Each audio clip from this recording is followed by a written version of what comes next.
តើបងប្អូនដឹងទេមូលហេតុអ្វីបានជាប្រទេសអារ៉ាប់រួមដែលជាប្រទេសនៅចំកណ្ដាលវាលខ្សាច់អាចរីកចម្រើនលឿនបានរហូតមកដល់សប្តាហ៍នេះ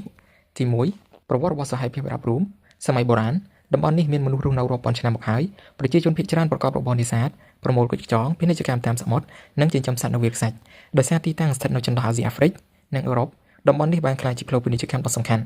ការមកដល់នៃសាសនាអ៊ីស្លាមនៅសតវត្សទី7សាសនាអ៊ីស្លាមបានរីករាលដាលមកដល់តំបន់នេះប្រជាជនភាគច្រើនបានទទួលយកសាសនាអ៊ីស្លាមដែលនៅតែជាសាសនាផ្លូវការរហូតមកដល់សព្វថ្ងៃ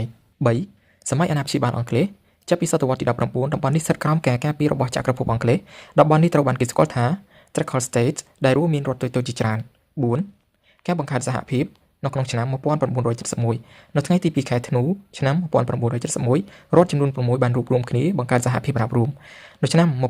1972រដ្ឋទី7គឺ Ras Al Khaimah បានចូលរួមស្ថាបនិកនិងប្រធានាធិបតីទី1គឺ Sheikh Zayed bin Sultan Al Nahyan ដែលត្រូវបានគេចាត់ទុកថាជាបិតាស្ថាបនិកនៃប្រទេសអារ៉ាប់រួម5ការរកឃើញប្រេងបន្ទាប់ពីរកឃើញប្រេងនិងអូស្មန်ប្រទេសនេះទទួលបានចំណូលយ៉ាងច្រើនរដ្ឋាភិបាលបានយកប្រាក់នេះមកអភិវឌ្ឍផ្លូវសាលារៀនមន្ទីរពេទ្យអាកាសយានដ្ឋាននិងទីក្រុងទំនើប6ការអភិវឌ្ឍសេដ្ឋកិច្ចឌូបៃបានក្លាយជាមជ្ឈមណ្ឌលពាណិជ្ជកម្មហិរញ្ញវត្ថុទេសចរណ៍និងអាកាសចរណ៍អាប៊ូដាប៊ីគឺជារដ្ឋធានីនិងជាមជ្ឈមណ្ឌលប្រេងដ៏សំខាន់7សហភាពអារ៉ាប់រួមនាពេលបច្ចុប្បន្នសពថ្ងៃប្រទេសនេះមានរដ្ឋសមាជិកចំនួន7មានប្រជាជនប្រហែល10លាននាក់ដែលភាគច្រើនគឺជាជនបរទេសមកធ្វើការសេដ្ឋកិច្ចរឹងមាំដោយពឹងផ្អែកលើប្រេងពាណិជ្ជកម្មទេសចរណ៍បច្ចេកវិទ្យានិងសេវាកម្មហេដ្ឋារចនាសម្ព័ន្ធទំនើបនិងកម្រិតជីវភាពខ្ពស់សេចក្តីសន្និដ្ឋានសម្រាប់ប្រទេសនេះគឺសហភាពអារ៉ាប់រួមបានផ្លាស់ប្ដូរពីតំបន់វាលខ្សាច់ដែលប្រជាជនរស់នៅដោយការនេសាទនិងប្រមូលគុជខ្យងទៅជាប្រទេសអភិវឌ្ឍមួយក្នុងរយៈពេលជាង50ឆ្នាំនេះ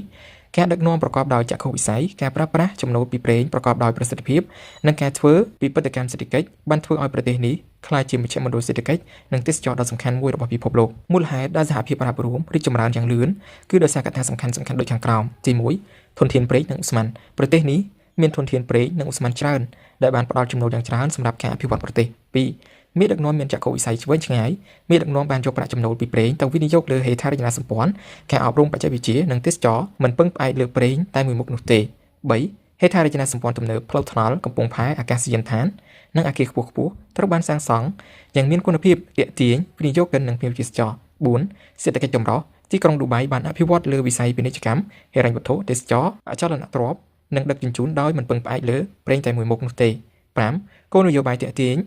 វិនិយោគបរទេសរដ្ឋាភិបាលផ្ដល់ភាពងាយស្រួលដល់វិនិយោគិនដូចជាតំបន់សេដ្ឋកិច្ចពិសេសការកាន់កាប់អាជីវកម្មនិងការ